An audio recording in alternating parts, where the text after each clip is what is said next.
Merci beaucoup. Bonjour au leader national. Bonjour à tous les leaders et à toutes les familles réunies ce matin. Je vais procéder à la lecture.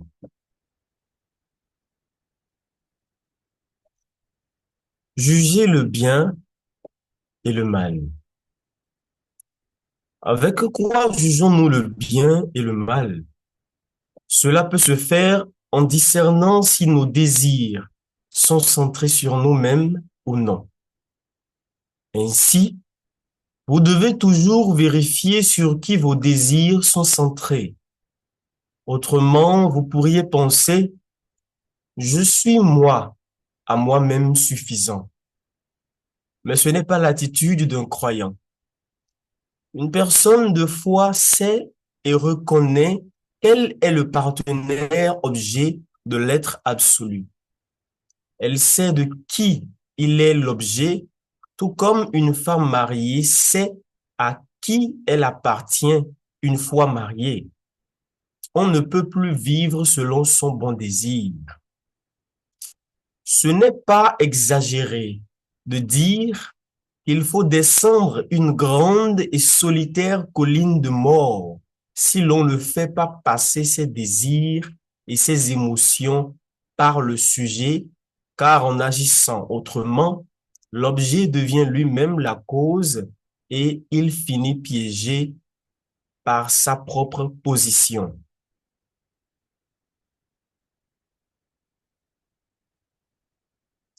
Oh, toutes mes excuses, il me semble que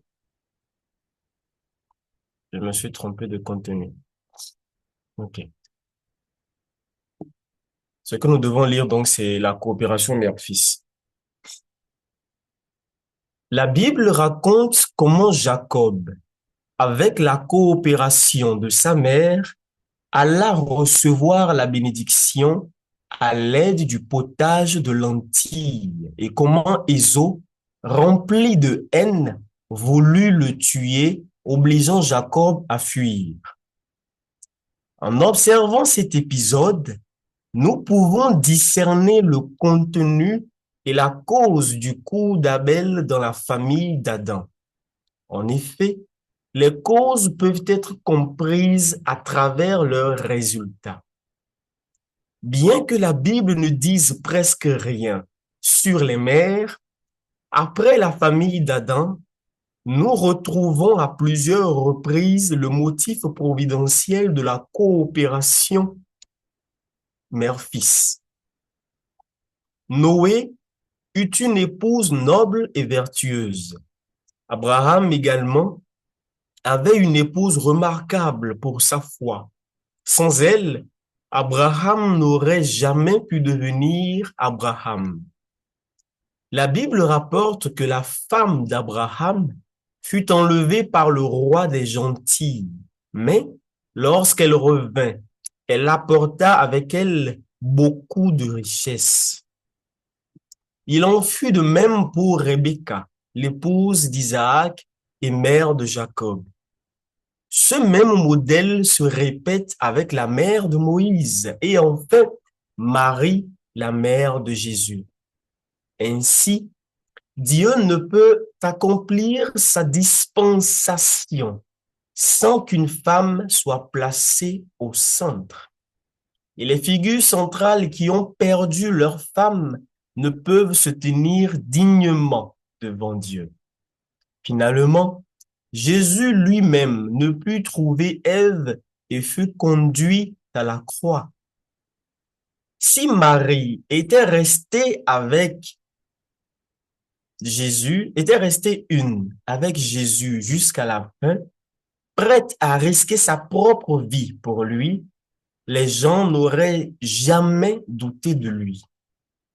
Même si de jeunes femmes étaient venues laver les pieds ou les vêtements de Jésus, personne n'aurait trouvé cela suspect si sa mère avait été à ses côtés.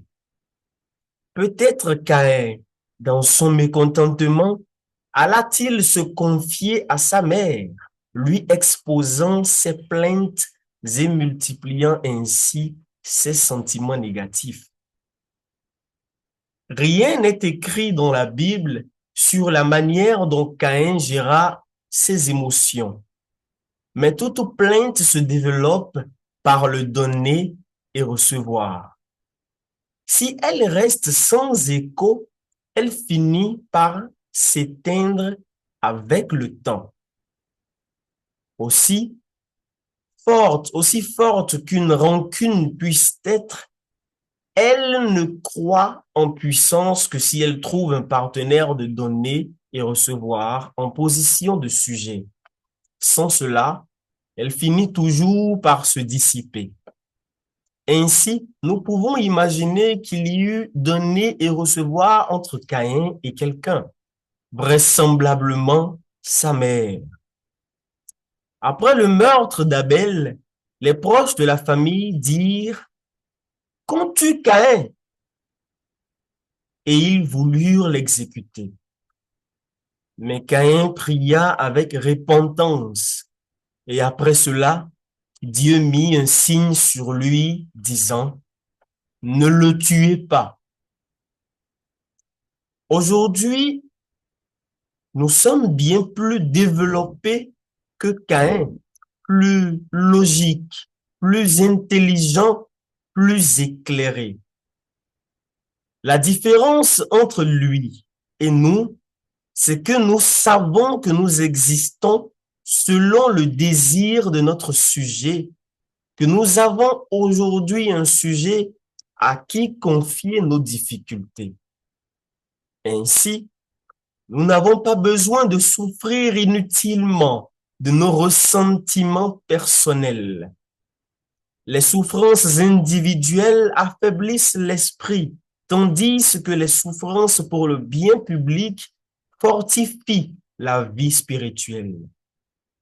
En souffrant pour le bien du ciel, plus on souffre, plus on reçoit de la force jusqu'à constituer une réserve spirituelle inépuisable. Mais les souffrances égoïstes n'engendrent aucune force, car elles ne reçoivent rien du sujet céleste. Et comme nos réserves intérieures sont limitées, toute plainte ou mécontentement personnel consume cette réserve jusqu'à l'épuisement total. Fin de la lecture. Veuillez recevoir déjà cela avec l'innovation. Alors, le contenu que nous venons de lire parle de lui-même. Le thème abordé, c'est la coopération mère-fils. Et en début de lecture, Révérend Johann Lee a souligné que Dieu n'a jamais réellement rien fait de substantiel dans l'œuvre de sa providence sans passer par les femmes. Et ici, particulièrement, l'accent est mis sur la coopération mère-fils. Lorsque nous étudions le principe divin sous le prisme ordinaire que nous avons eu jusqu'ici, à aucun moment le rôle d'Ève dans la situation qu'il y a eu avec Caïn et Abel n'a réellement été abordé. Mais à travers le contenu que nous venons de lire, on comprend que, à un moment donné, Ève a sans aucun doute contribué, en n'éteignant pas le feu qu'il y avait à l'intérieur de son fils Caïn. Et c'est également l'une des choses que j'ai apprises lorsque j'étais au séminaire de 40 jours, c'est que Adam et Ève, qu'ils l'aient voulu ou pas, ont eu une grande part dans l'attitude de Caïn après l'acceptation de l'offrande d'Abel pour que Caïn en arrive à devenir violent au point d'ôter la vie de son frère, forcément, c'est dû à une certaine éducation. C'est dû à une certaine éducation. Si dans la famille d'Adam, il régnait un climat d'amour, un climat de compréhension, de convivialité, Caïn n'aurait jamais eu l'idée d'être violent quelque part. S'il l'a été, c'est parce que forcément, il a été témoin bien des fois de disputes, de discordes, de comportements également allant dans ce sens. C'est tout ceci qui a contribué à forger un certain caractère, vu qu'il est l'aîné également, donc plus proche des parents et témoin très tôt de ce qui se passait dans sa famille. Et donc, à travers cette lecture, ceci est corroboré en nous disant que Ève, sans doute, n'a pas su calmer les ardeurs de son fils Caïn. Nous savons tous que les mères et les femmes ont un rôle donc extrêmement important à jouer.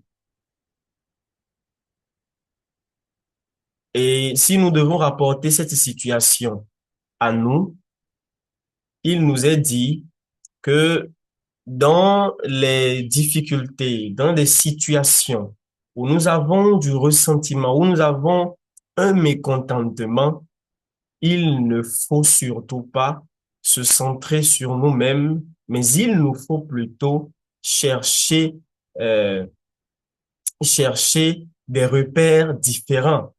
Si Caïn avait eu quelqu'un d'autre que Ève vers qui se tourner, chez qui prendre conseil, sans doute, il n'en serait pas arrivé là.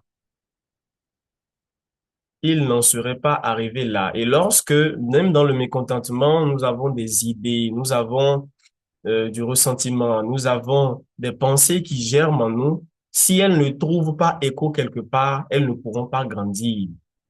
Donc, je pense que simplement, si nous comprenons le processus qu'il y a eu jusqu'à ce que Caïn en arrive à tuer Abel dans la famille d'Adam, nous devrions donc tirer ces leçons-là et les appliquer, nous, dans nos familles et dans notre vie au quotidien. Que lorsque nous nous retrouvons ont pris à un désaccord, à une mésentente avec Caïn, avec notre Abel, que nous soyons en position de Caïn, ou avec Caïn, que nous soyons en position d'Abel, nous ne devons pas nous-mêmes nous mettre au centre de la situation et juger. Si Abel également ne s'était pas plutôt bien installé dans sa position de supérieur et était plutôt descendu vers son frère, cette situation ne se serait pas déroulée. Donc même dans la chute, dans l'acte de Caïn, Abel, qui en est mort et qui en a souffert, a également sa propre part de responsabilité. Il a contribué à conduire à ce qu'on en arrive à finir avec lui-même.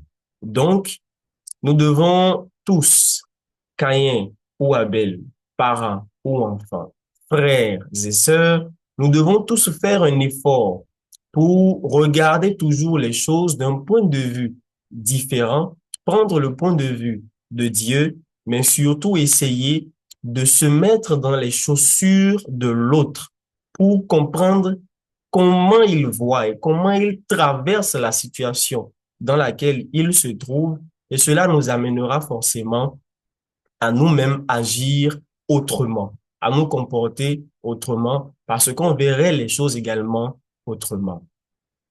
Je vous remercie. C'est le petit commentaire que j'ai à faire sur le contenu que nous avons lu et qui lui-même était suffisamment éducatif pour nous édifier. Merci beaucoup. Que Dieu vous bénisse. Passez tous une excellente journée.